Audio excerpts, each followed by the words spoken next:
জার্মানদের শেষ মুহূর্তের গোলে সেদিন হেরে যায় আর্জেন্টিনা।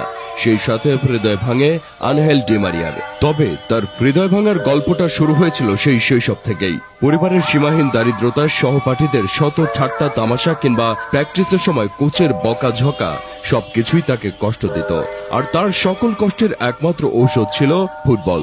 রোজারিও এই ফুটবলার শৈশব থেকে ফুটবলকে নিজের মনে প্রাণে ধারণ করতেন। 1992 সালে টরেটোর যুব দলের হয়ে ক্লাব ফুটবলে হাতেখড়ি হয় ডি মারিয়ার। পরের বছর তাকে তুলে আনা হয় রোজারিওর সেন্ট্রালের ইউথ টিমে। একই দলের হয়ে 2005 সালে পেশাদার ফুটবল ক্যারিয়ার শুরু করেন এই আর্জেন্টাইন মেগাস্টার।